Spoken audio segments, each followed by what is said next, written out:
The scumbag who shot up a supermarket in Buffalo, New York last weekend with the expressed aim of, quote, killing as many blacks as possible, his words, not mine, was a right-wing nutcase, inspired by right-wing commentators, and everyone to the right of Antifa has blood on their hands. Right? Well, that's what the mainstream media would have you believe as they look for yet another excuse to use tragedy to shut down speech they don't agree with. But are they correct? Let's find out as we go busting the narrative.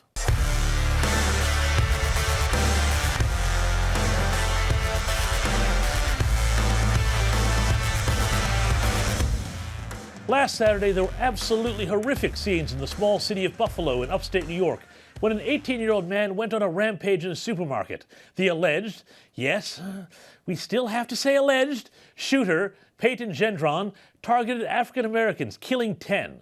It was an act of pure evil, and the justice system should toss him in the darkest hole for the rest of his days if he is found guilty of the murders.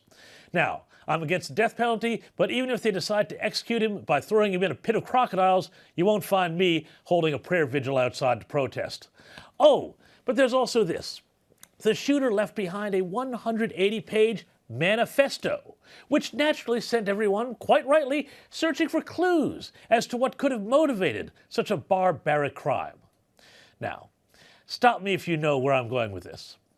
The media somehow managed to blame Fox News host Tucker Carlson and the right and Republicans in general for this rampage because of something called white replacement theory. Now, that's weird because Tucker Carlson's name doesn't come up once in the manifesto. Fox News, which is owned by the same parent company as Sky News Australia, comes up once, and that's only for an infographic that lists which of its hosts are Jewish. Huh? A more thorough investigation into the shooter would reveal that he also called himself an eco-fascist and has a diverse grab bag of twisted hatreds. And an even more honest appraisal would note that when it comes to hate crimes, the right has no monopoly, and the left is very selective in what it chooses to report. To get to the heart of the media's twisted, cruel, opportunistic logic, which seeks to use 10 senseless, brutal deaths as an excuse to erode the First Amendment, you have to understand what they are doing. They are not reporting a tragedy, they are writing a narrative. And that narrative is that only white people are capable of hatred and only black people can be victims. Got it? The tragedies that fit this narrative get 24-hour prominence, while those that don't fall quickly by the wayside. For example, the equally senseless shooting of 29 people on the New York subway last month was quickly memory holed by the mainstream media because, as the nonconformist New York Post reported, the perpetrator was a black racist who once posted a meme saying, "Oh, black Jesus, please kill all the whiteys." Back in 2017, a man named James T. Hodgkinson attacked a baseball team of Republican congressmen who were practicing for an upcoming charity game on a quiet Saturday morning. Now, fortunately, Hodgkinson was a bad shot and only seriously wounded one of the men, a congressman named Stephen Scalise, who spent 6 weeks in hospital, though he also hit several more. Mike Bishop, a fellow congressman, said chillingly of Hodgkinson, "He was hunting us."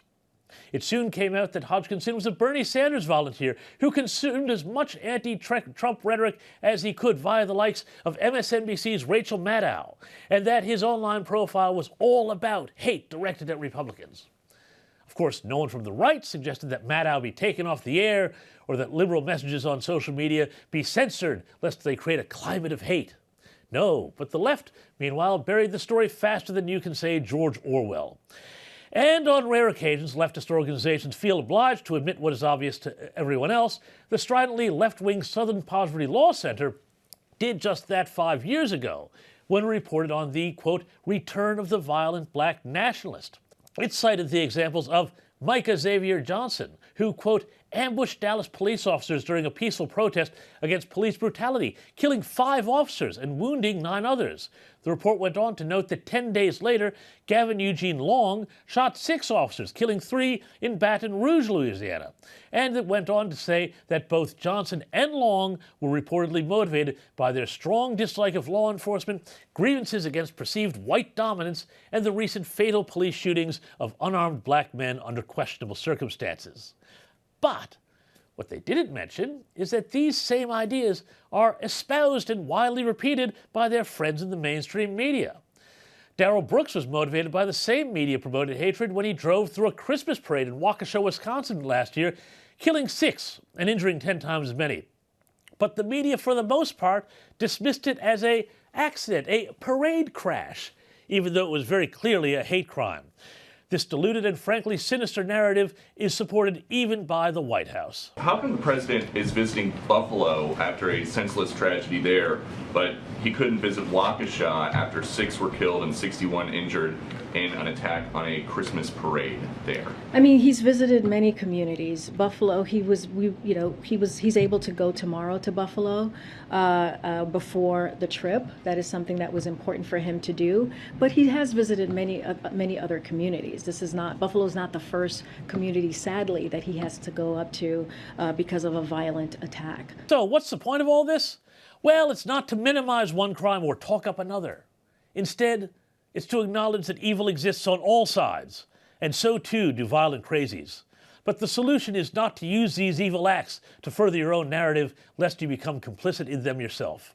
Thanks for watching. I'm James Morrow, and to support this channel, please like, share, and subscribe below, and I'll see you next week for more Busting the Narrative.